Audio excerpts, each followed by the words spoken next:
You have tuned in to Be the Voice podcast, where we shatter the silence by talking truth, trauma, and triumph. This is a space where everyday people share their real stories, their healing, and their hope. Here we build community rooted in empowerment, connection, and victorious living. So take a breath, lean in, and let's be the voice together. And this is your favorite host, Dee Marie. Hello, and welcome to Be the Voice podcast, where we shatter the silence by talking truth, trauma, and triumph. And today we're going to have an amazing story, a story of overcoming and a story of living victoriously. But before we get started, Be the Voice podcast is actually brought to you by Voices LLC, which is a multimedia and consulting company that uses storytelling to create healing spaces and for empowerment. So today we have a great guest. Actually, you guys know her as my co-host, which is LaTanya Buford. And we're also joined by Dr. Keisha Butler and by Monique Canada. Physician assistant. Physician assistant, yes. So today we're going to speak with LaTanya Buford, who has a kind of a unique story, but something I think everyone really needs to hear. It's so important that we stay on top of our health. So LaTanya, welcome to the podcast. They know you because you've been on here. I look a little different. A little different, right. But so much has happened. Yes. So much has happened, especially since the last time you were even on the podcast. Right. Exactly. Yeah. And she looks a little different. A lot different. A lot different. Okay. Yeah. But you're here, and that's a blessing. Right. Absolutely. So let's start with your story. So I don't know when the last time you were here, but just kind of share, because she contacted me and wanted to, this is my sister, so we talk all the time, but she wanted to share her story about what happened. Mm-hmm. And I thought this is a great place to do it. So just tell us a little bit about what happened. I just wanted to share my story because, like you said, it's very important for us to really consider our health. Mm-hmm. And if we don't, things will happen out the blue that you're not aware of, which is kind of what happened to me. Right. The last time we did a podcast, we was talking about what our goals were. The purpose and, trying to live better. And in the process of trying to live better, that's the key word, trying.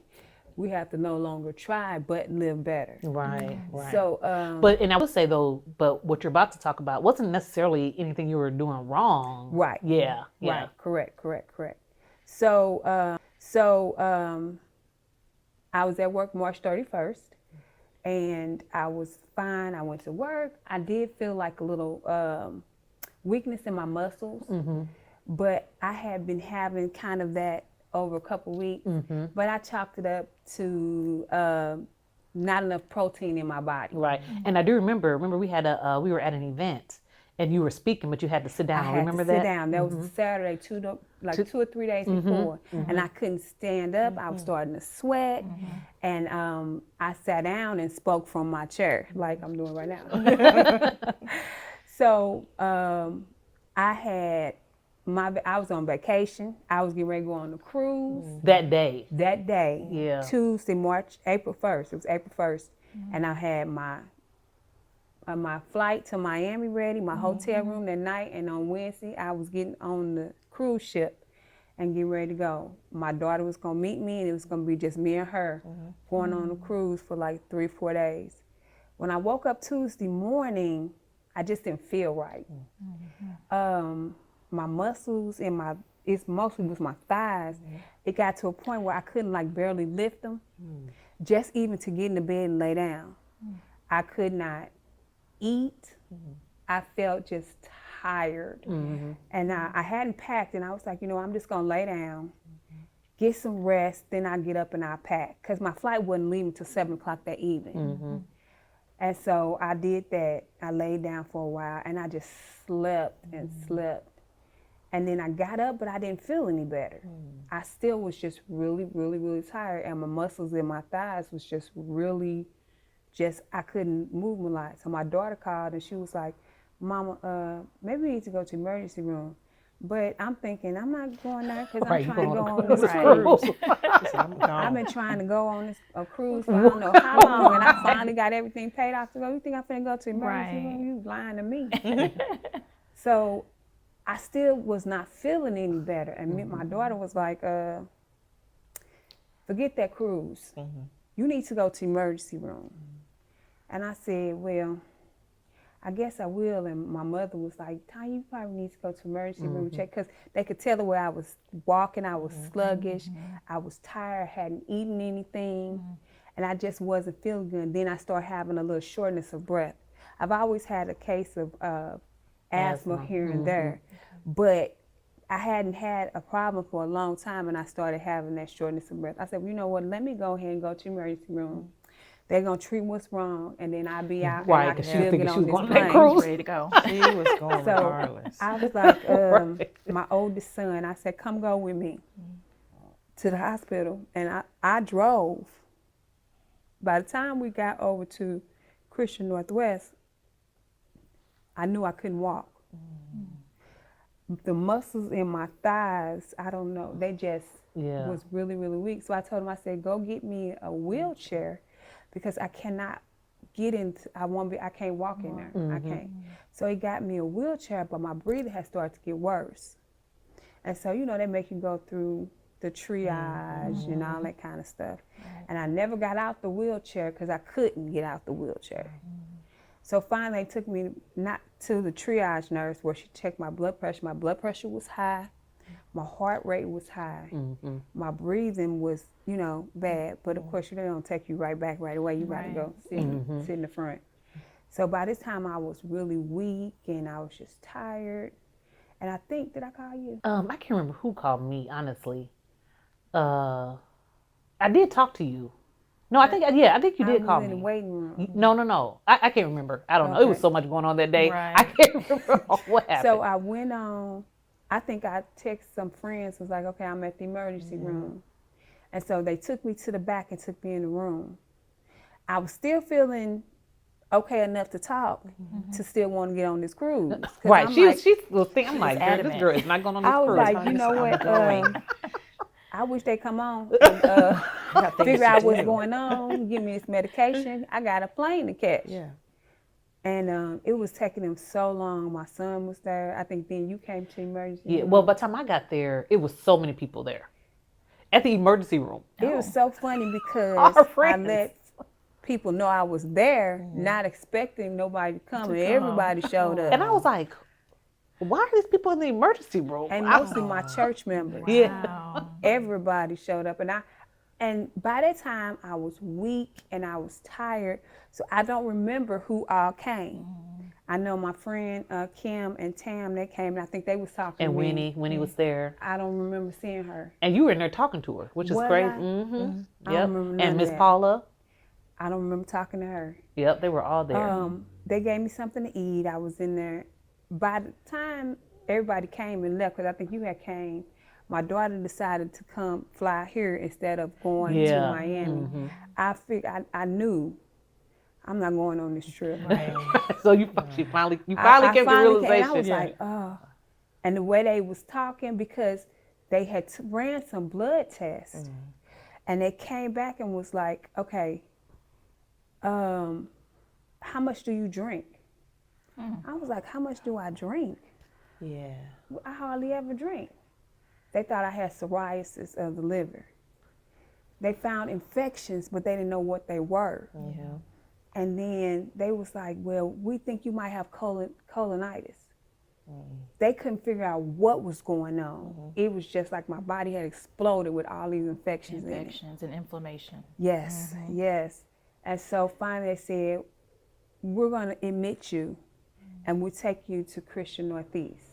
Oh, yeah, that's right. That's right. So about 10 o'clock at night, they took me to Christian Northeast, and when I got there, they said they had a bed break. They took me directly to ICU. Wow. When I got to ICU, by that time, I had no function in my legs. They had to put me in the bed. You know, they take the thing to slide over. Yeah. Because I couldn't even move. To help them to slide. Move right, because my legs felt like dead weight. I couldn't lift them. I could not I mean, like I could wiggle my toes and stuff like that, but as far as like lifting my leg, Yeah. I couldn't do none of that. I couldn't lift. I couldn't even turn on my side. I couldn't do any of that. So, of course, they still running tests. And they don't know what's going on.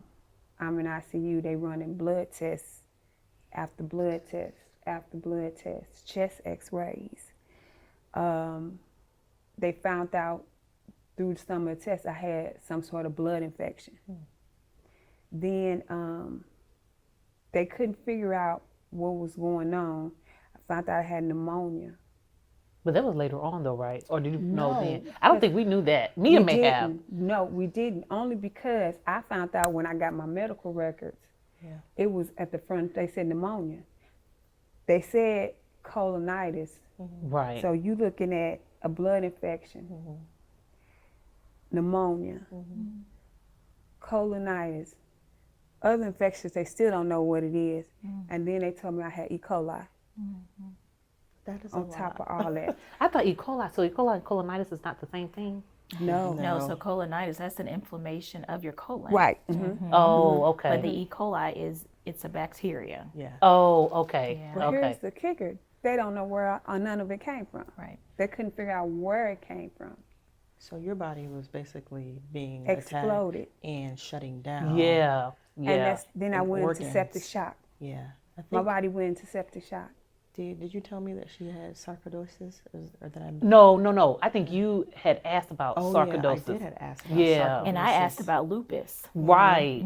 You sure Because did. a lot of these sounded like these types of conditions, which we know now to be autoimmune. Yeah, those are diseases. both autoimmune. So the autoimmune could cause like these things to happen? Absolutely. So your Oh. body is attacking itself. Literally.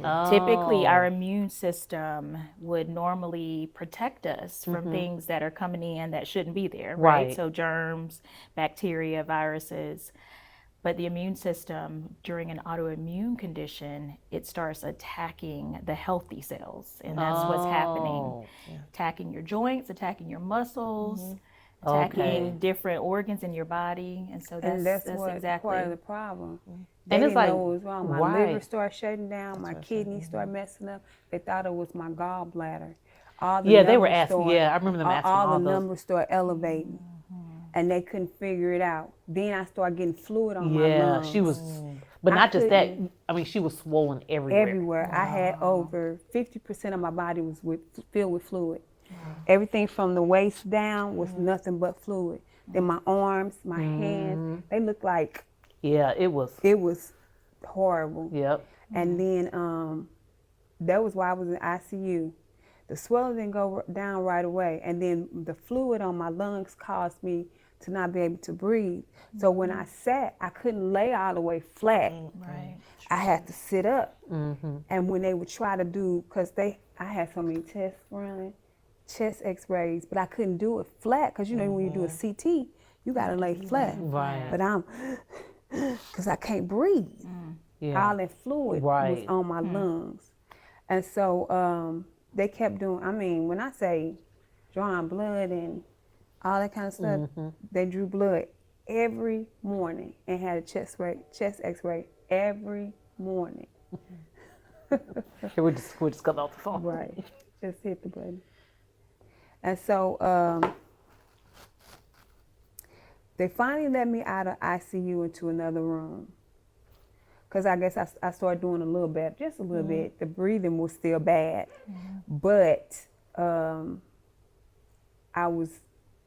guess a lot of the infections, because they started treating me with antibiotics. Right. But they started treating me with every antibiotic you Right. can think of. Because they didn't Let's know try to what kill to it all. do. And at first, I started seeing an infectious disease doctor, a lung doctor, a kidney doctor. And they just was pumping me with antibiotics. Then they gave me Lasix. Oh. So to take the fluid off. Yeah. Right. And so one day I got out They moved you out of ICU. it was like what, April the 5th? Girl, I 'Cause now was remember in there dates, for but like 4 or 5 days, and I was in the room. But on April 10th, and I only remember the day because a friend of mine said, I remember the day that they told me you was going back in ICU. And I say, I knew they had to be there because I woke up in the OR. I didn't know how I got in there. Wow. I was in this big bed with all these pillows around me, and the doctors was running around. We need this, we need this, we need. I'm like, what is going on? Right. Why is all these doctors running around? I'm laying in this bed. I got a tube coming out my neck. I found out later on down the line that my body had filled almost 100% with fluid, and I had coded. And so I guess I don't know what they did. Well, they didn't tell us, right. When we got there, she just had this thing in her neck. And I was like, why is there a thing in her neck? Right. And her daughter, oh my goodness, Mia was a trooper. Like, she was not letting up.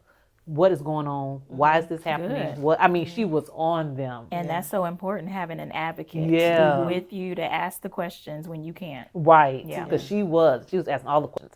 And if they didn't give her answers, she was like, no, I need some answers. Yeah. That's good. By that time I was tired. I didn't know what was going on. I think I just handed my phone over and said, here, whatever y'all do is okay. When I tell you, and I say this all the time, my church family and my friends wore them out. She had like over 200 some text messages. I was in like, my phone. oh no. That's why I got on Facebook. I was like, look, I know y'all love her and everything, but please stop. I was like, just stop. There's too much going on right now. So they were definitely showing up for you, but yeah, just my pastor not came to the hospital when you needed it. Right. Not the way you needed it. Yeah. Right then You and needed there, prayers I at was that like, time. and my pastor came to the hospital, and it's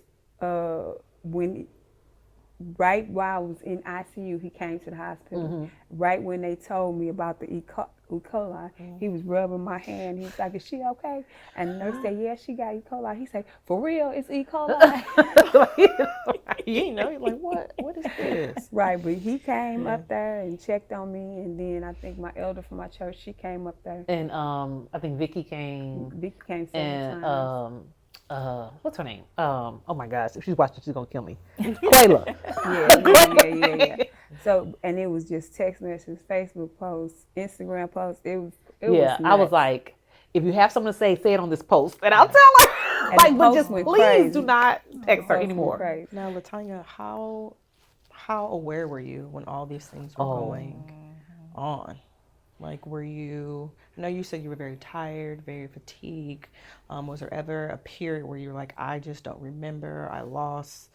It was a point when I got confused. Yeah, literally, I don't know if you remember half of what was going on, honestly. I remember bits and pieces, and I was just really, really tired, and I think I slept a lot.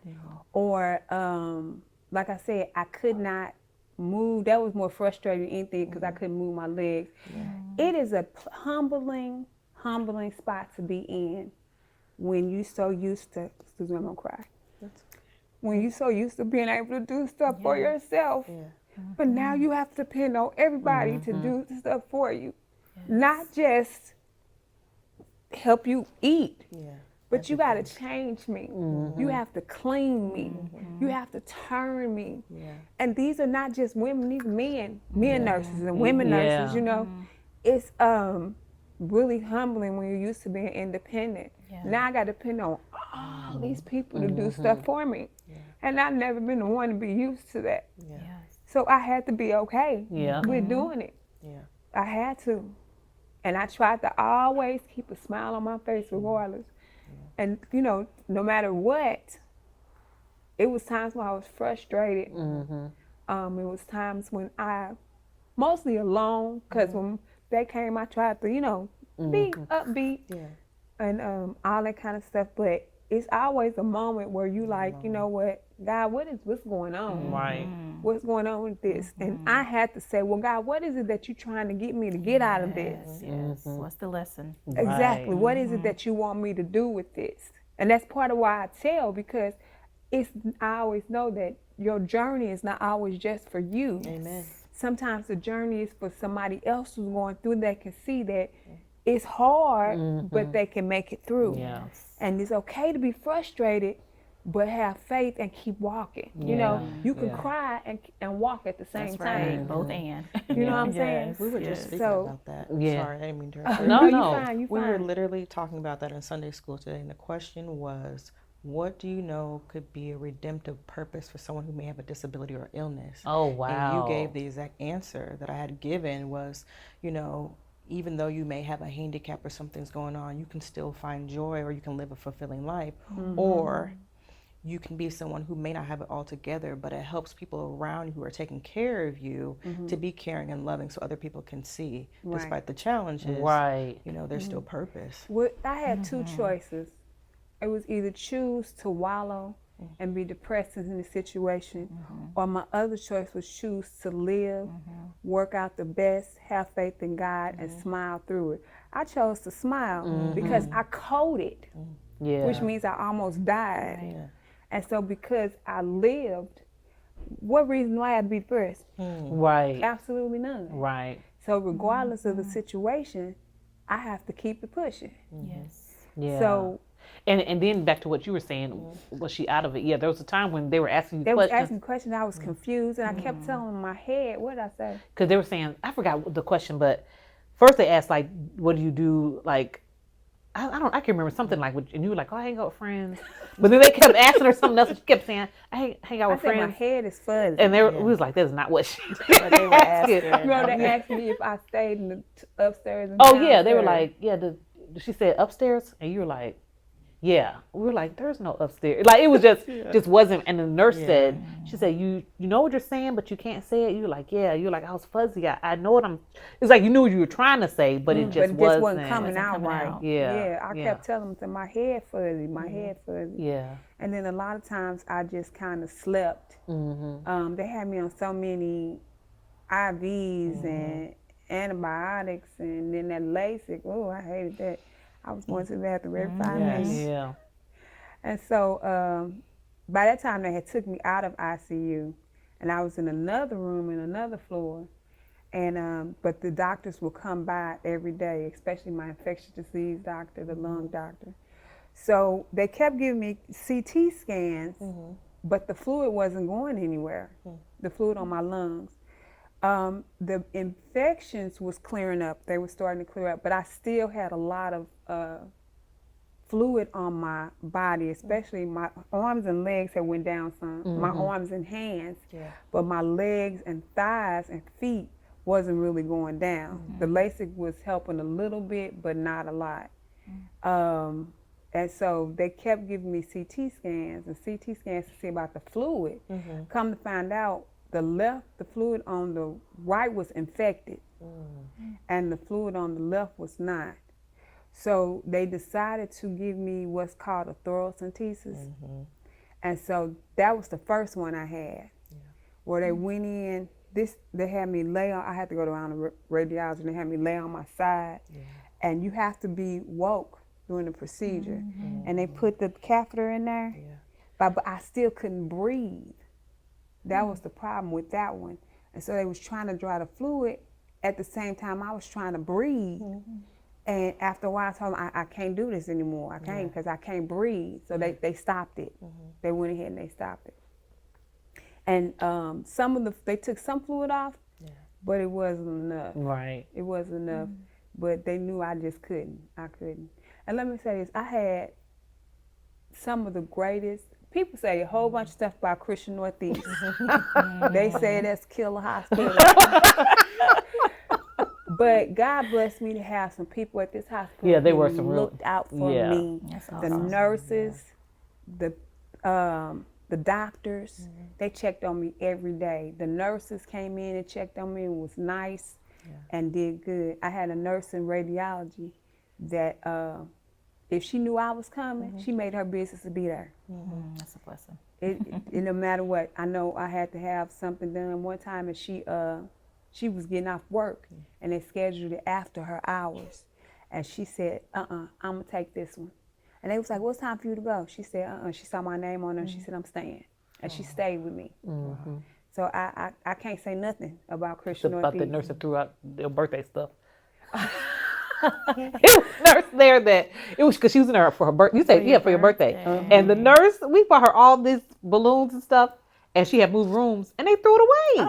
And we told them not to. Yeah. I was so mad. And So they would've been brought mad. they back brought, balloons I and said, you gonna replace flowers. these balloons. And she As did. they They should. did. They did. They did. But the That's nurses good. got me a card and got me a little mug and everything. Yeah, yeah. So yeah. when I say I had some good people, God bless me That's good. with some good people.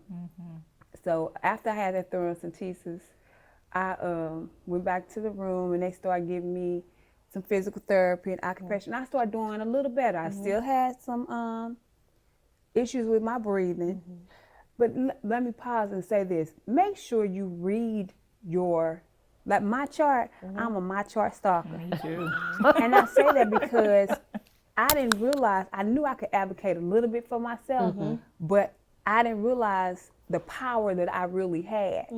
So we have to learn how to read our stuff. So when I got down, they took me out of the hospital and put me in the rehab downstairs. Okay. By this time, they had checked my lungs. Let me go back a little bit. Because she checked my liver one day, they checked my liver, and they said my numbers were elevated. The very next day, they checked my numbers again, and when they came back, the dietitian said, I don't know what happened, but your numbers are normal.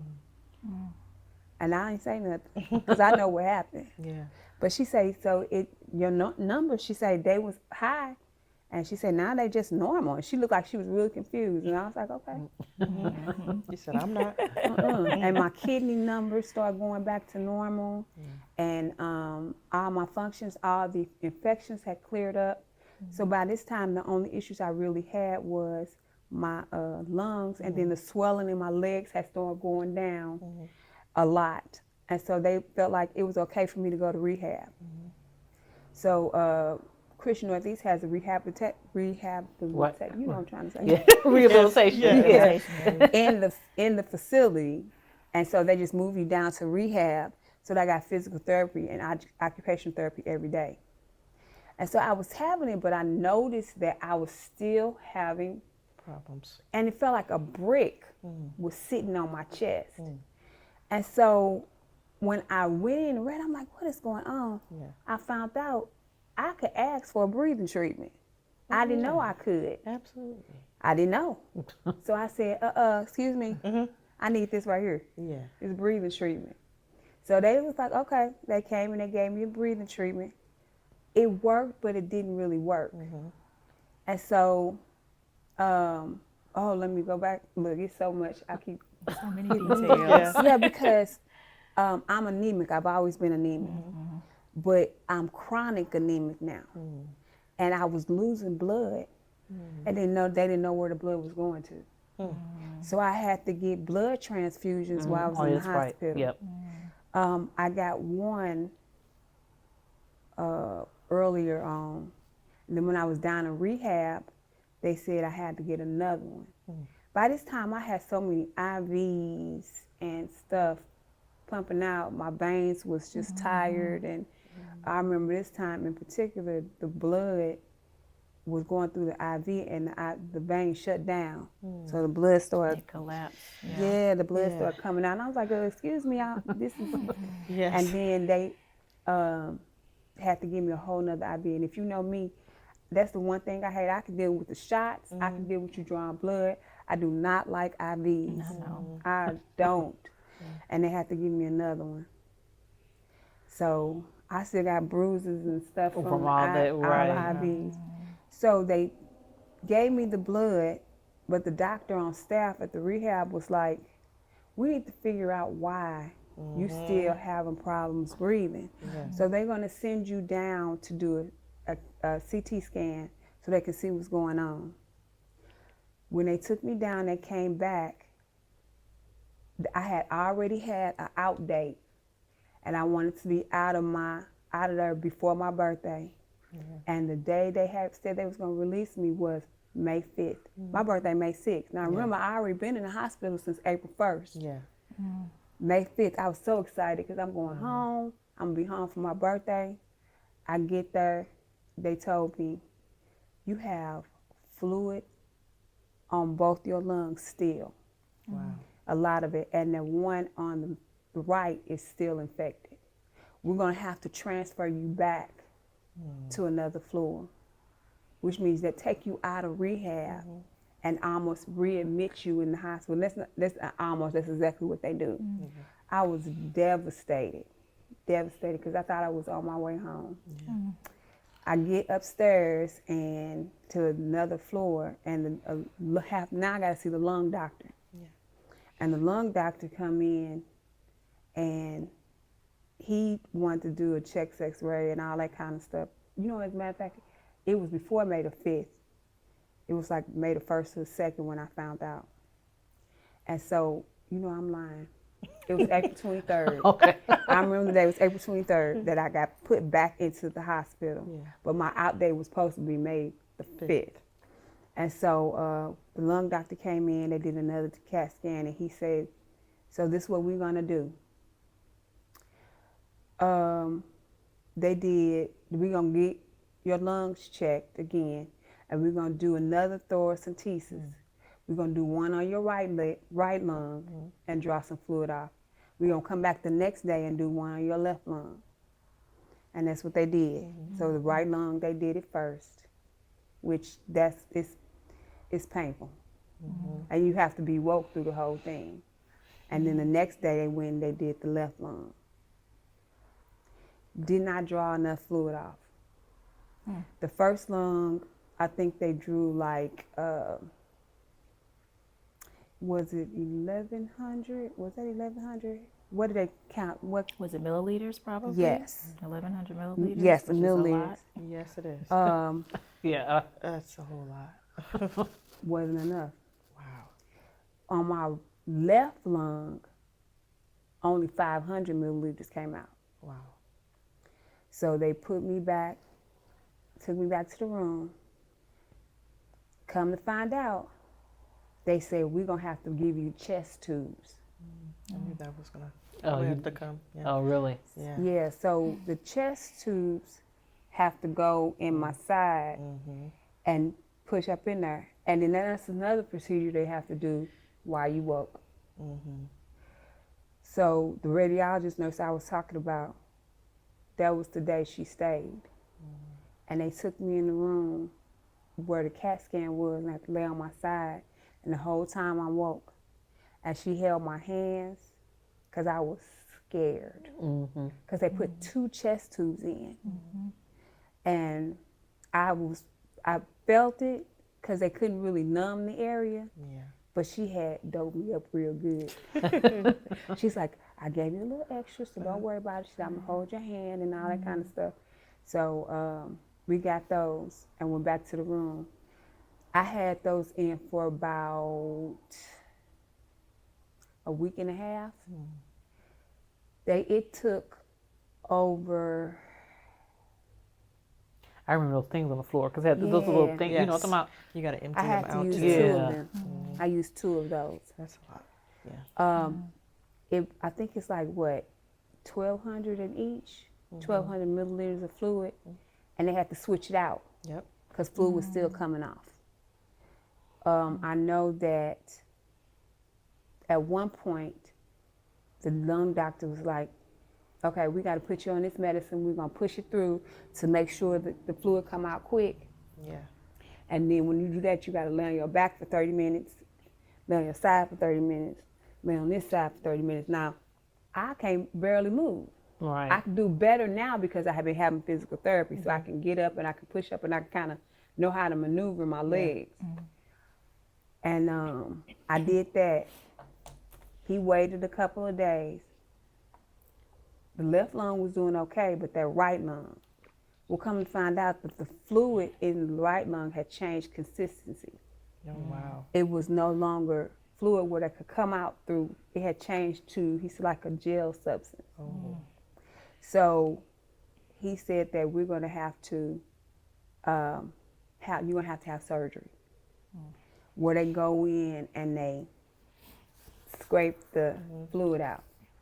And then I had to have the surgery on my birthday. Yeah. I remember that. Yeah. She was like, no. I was like, oh my God. what is going on? So it's called a thoracotomy.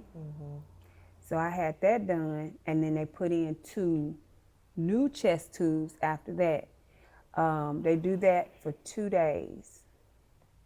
After 48 hours, they come and they take it out. And so that's when 2 days later, I came out the hospital after I had that surgery. I was feeling better. I was walking. Felt like I was breathing a little better.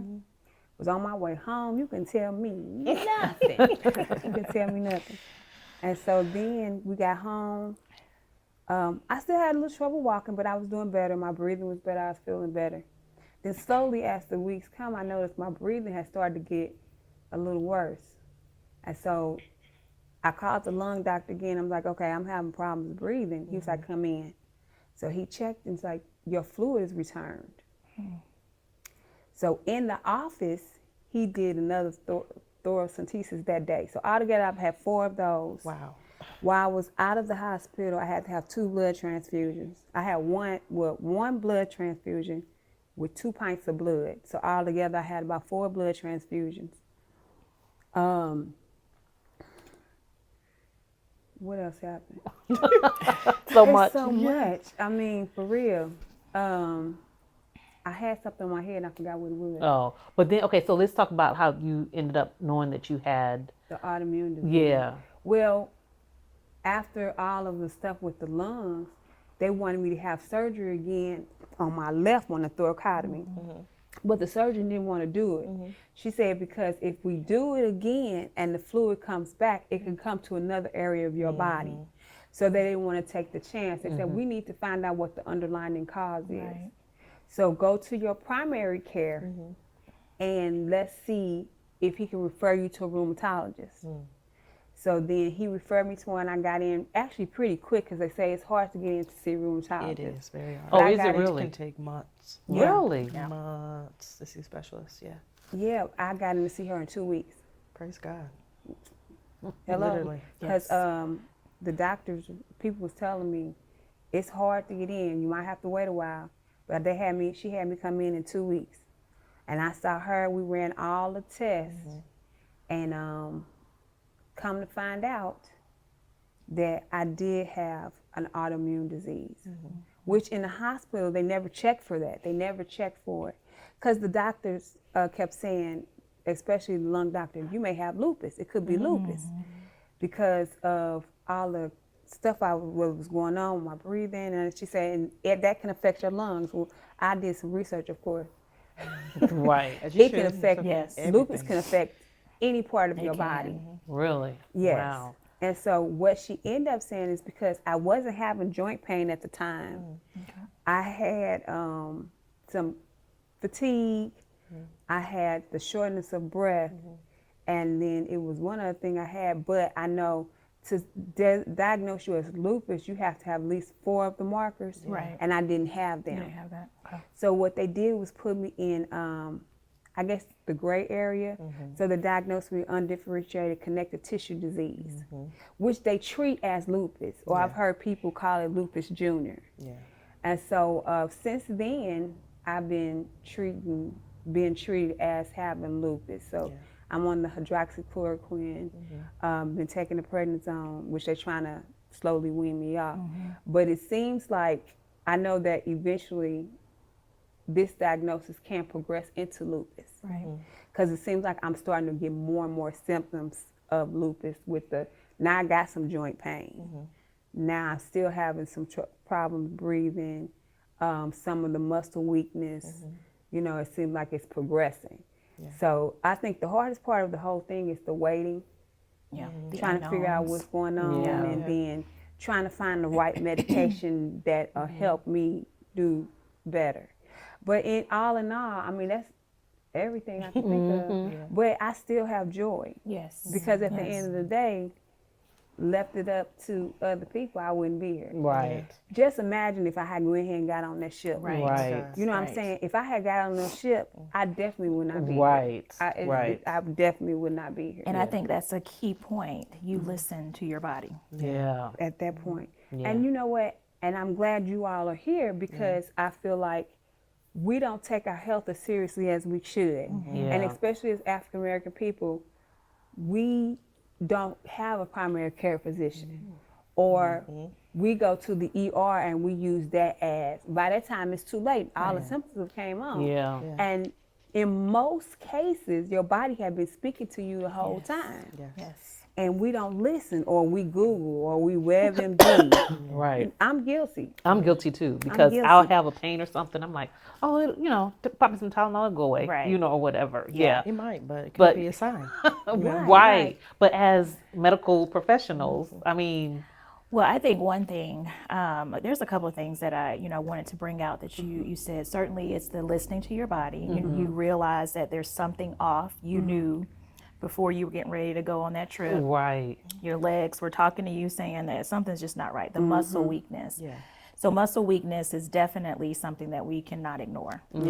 Because oftentimes it's underlying to a number of conditions. The other thing, you just felt really tired. When our body is trying to fight off something, it could be a variety of things. When it's trying to fight off, it is fatigued. And when you find yourself fatigued, you have to find out what's going on. You mentioned my chart. My chart is a gift. It is definitely something that we want to utilize, but oftentimes you may not understand it. Right. There's a lot of things in it. I Right. Googled So- the definitions. Okay. And that's so okay. Good. that's okay. That's okay. But I also always, try to encourage folks to find someone who is a healthcare professional. Okay. So there are healthcare professionals in our community Right. that, we may know, Monique and I. Right. And I know we've talked a number of times. Right. I'm reaching out. Yeah. Don't be afraid to reach out to healthcare professionals to get a better understanding of the lingo, right? Because Yeah. there's a lot of complicated Yes. words Yes. and not understanding the labs. So don't hesitate reaching out. Is there anything you want to say? Because I just lost my thought. What I was going Well, to say. I don't want to say something with my Yeah. chart, because it's funny, because I know people say, oh, I hate my chart. I know it's good, but I'm a hypochondriac, so I'll read it and I'm like, oh my gosh. Like in my mind, Overthinking. yes, Yeah. yeah. In my Yeah. mind, I'm like, oh my gosh, I only got like two months to live. D, let me hold your hand.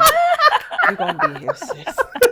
I look at him like, what's wrong? And then you go to the doctor, like, oh yeah, this is this. I'm like, I would do all that panicking for, for nothing. So it can be a gift and a curse if we look at it by Right. overthinking. So that's why it is important to have a healthcare provider. Yeah. Now, the whole thing about autoimmune conditions, there are a number of Yeah, them, it is. I right? found out. So there's a the lot of lupus them. you mentioned.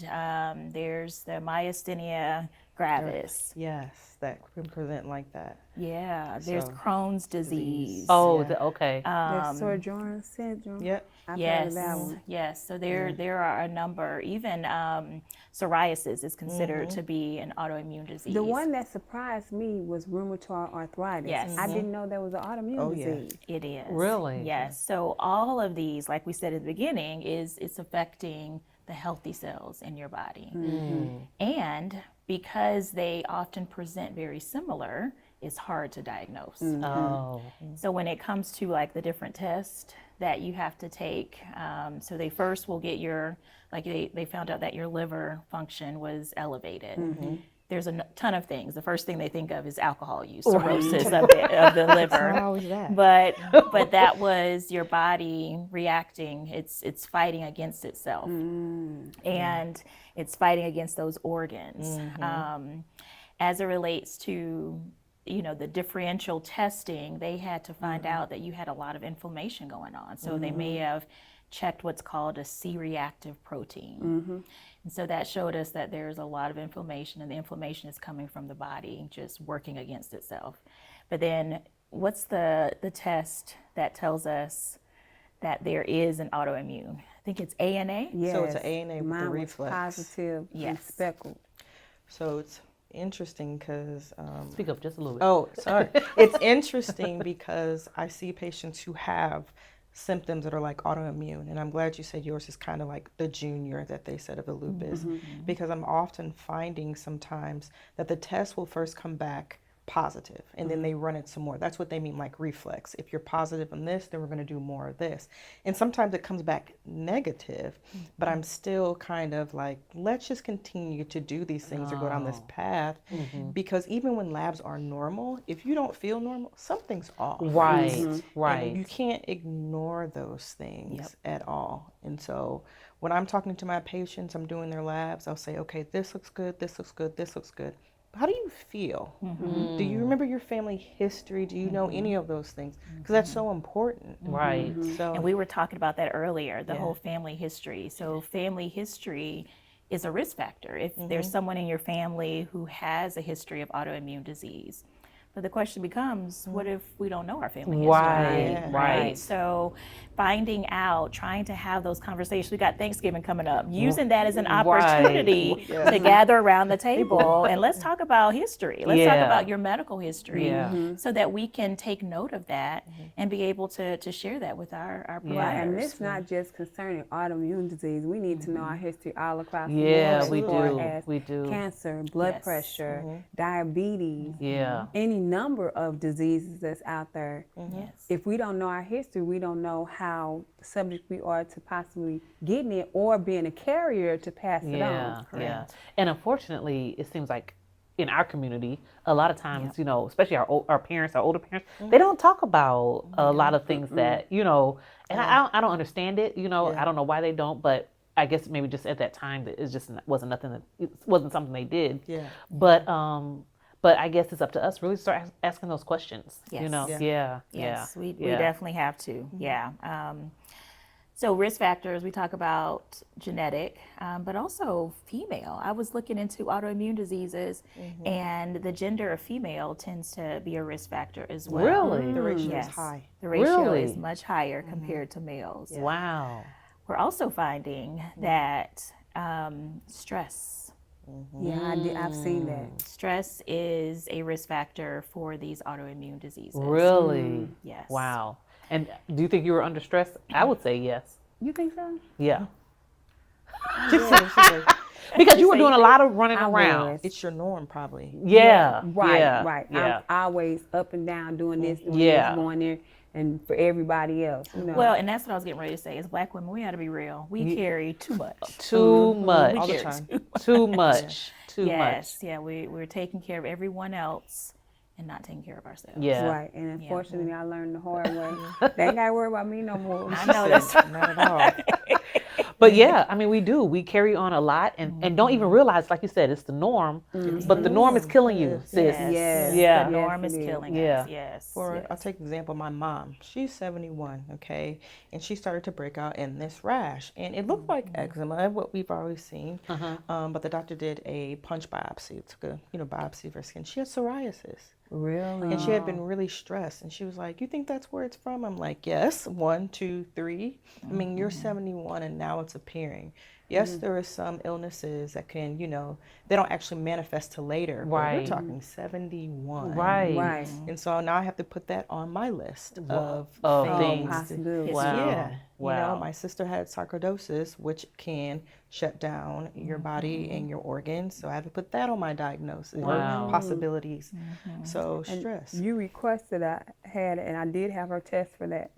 I went in there, I was ready. I said, "This is what she said." Yes, So because I I had just my had to. rheumatoid, and I didn't come up with that, but I sure had a test for it. Yeah, because And then my question too is, so even with autoimmune or anything, how do you know if you have it? You know what I'm saying? Like, is it something that we should be requesting to get tested for, or is it just? you speak first. Yeah, so not necessarily, Okay. right? We don't know. I think it's something that we can have in the back of our minds especially if we have a family history of it.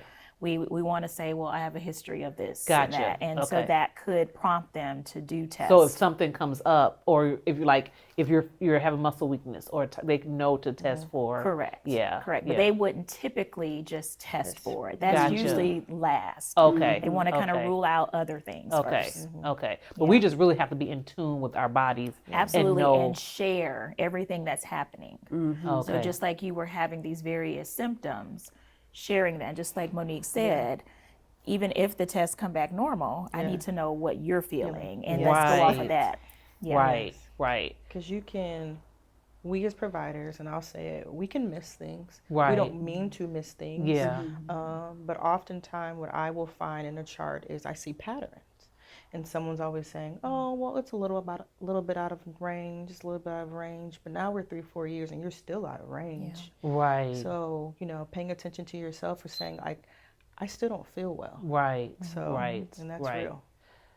real. This is interesting. It's really good conversation because, and I know also you have to be 100% honest with your doctor. Yes. You know, Yes. because you might Yes. think, or just if they, because I know sometimes she'll ask me a question. I'm like, oh well, yeah, I did, but in my mind, I didn't think no more of it until she'll say, oh, what, did you have a pain in this? Oh yeah, well, let's check that out. 'Cause I'm one that will be like, if I have a pain, I'll be like, oh, it's nothing. I'll just take Tylenol and go about my business. Yeah. But I know that's not good.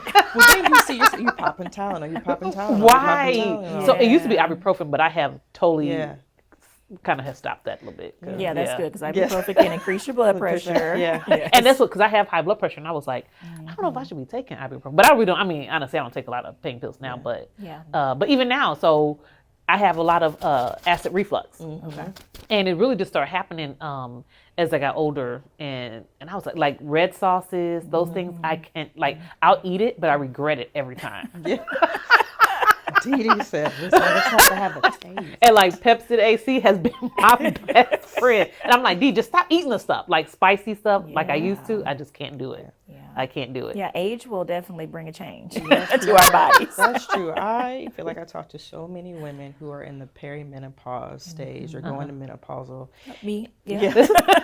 And what you need to know too is yes, we can check your levels, okay? But sometimes they're not completely indicative of, yes, I'm in perimenopause. So if you're having these odd symptoms, most likely you are in perimenopause. If you're having itchy ears, your voice is changing, you're having hot flashes, I have to tell people, it can start 10 years before you actually hit. So itching menopause. ears is a symptom? Yes. That is so Brain fog. hilarious because my ear lately has been itching. I was like, why is my ear itching like Yes. crazy? Yes. Wow. It's just See, odd like things. that. Just odd things. That is so wild. Yeah. Just the other day, I was like, why is my ear itching? Well, And I was could be going it. in. It felt good. Wow. But see, it's things like that I would never thought to tell my doctor my ears itching. I was just like, I don't know what's going on, and just went on. But just I guess just anything that you have any concerns, I guess we just really need to pay attention. Yes, pay attention to whatever is new. Yeah. Something that's new. Yeah. That's just not the norm for you. Right. Yes. Right. Yes. Or if it's something that you feel, but it's happening too often. So let me give you a picture of someone who may have high blood pressure. Most of the time, they don't know they have high blood pressure until they go to the doctors, okay? And maybe it's on one instance here, it's one instance there, okay? Say that you're someone who you work a lot, okay? Maybe you have children and things like that. Maybe you stand up on your feet. So as a provider, I usually ask my patients, you have all these symptoms going on with yourself, or you may be a woman who works a lot of jobs or multiple jobs. You have children, you stand on your feet, you haven't had your eye care in about 2 to 3 years. But what you don't know of a lot of symptoms, you're having persistent headaches could be a sign of high blood pressure. Visual changes could be a sign of high blood pressure, fatigue, your feet, you come home, you've been on your feet a lot, you see swelling. Swelling is an indicator of high blood pressure. So even keeping a diary, of things that you're going through will be That's very good. helpful. That's good. Because you have to look at the onset, when it started, the time frame, how often this is happening. So you may have someone who has migraines, all the time, but sometimes this migraine feels different. We listen to, this is the worst migraine I ever had. That's a signal and a sign to us. So for what I would say to anyone is pay attention to your body, document definitely if you can, and don't be afraid to ask. Right. You're not going to be silly. You're not going to be bothering us. Just ask the question. And I like the online things. My patients can reach me quicker through online than an appointment sometimes. Just Yeah, because you I'm can booked do that up. through my chart, your Yes. online or ask You can questions. ask questions Yeah, anytime. yeah. I reach out to my doctor online all the time. Yeah. It's good for me. Yeah. No, it's No, good. Yeah. it's Well, this real has good. been really, really good conversation. I appreciate you, the professionals on here, to let us know Absolutely. some things. So, is there any last minute things that you would say to the people watching and listening, or things that we probably need to be aware of? Let's see, anything additional? I feel like we've already said Yeah, so we much. have. Yeah. But yes, first off, make sure that we have a provider, right? Yes. So that's important. A primary care physician or nurse practitioner or physician assistant is so important. And don't wait to be seen. Yeah. Don't wait until it gets to a point where it's so bad. Right. Go ahead and be seen as soon as you can. Yeah, yeah. And I guess to stay on top of our annual appointments. Yes. Yeah. And yes, our for physicals. sure. Yes. Physical, stay on top of annual stuff. Yes, for Yeah. sure. Yes. Anything else, Monique? So I would say we're definitely in an era where I think people are becoming more self-aware, want to take care of their bodies more. And you may be someone who's like, I don't really like medicine. I don't want to go to the doctor. And Oh my things. God, that is so me. That's me, I have to admit. But at least know your baseline things. So like she said, when you're going to the doctor having your annuals, do your labs. It's Yeah. totally okay. Yeah. If you don't want to take the medication that we are wanting to prescribe, then we have to find an alternative, or we need to have honest conversations with ourselves. Now, this is where I am. I tried this, but I may need assistance.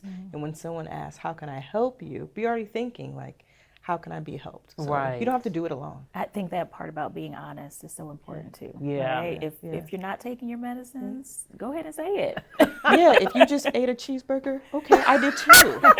We need to do both better if we should. Yeah. And that's yeah. okay. So that we can meet you where you are. Yeah, yeah. Yes. So I do take my medications. I think there was one time where I was prescribed something, and I was honest. I was like, I did not take it, but my levels did go down because I worked on myself, so I didn't have to take Hey, it. there you go. But I mean, I have to get back to that point too. So, but no, this has been great, and you have been blessed. You're still Yes. here Yes, because yes, it could yes. have been something Went a different. whole different way. Yes, Whole yes, different way. yes. So the important thing, like you said, is you notice some things early, Yeah. listen, and don't worry about a cruise.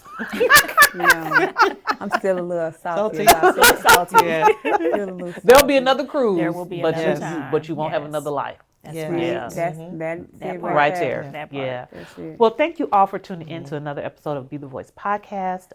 As you heard from our professionals and from LaTanya, her own testimony of what happened, it's important for us, not just women, but men as well, that we stay on top of our health.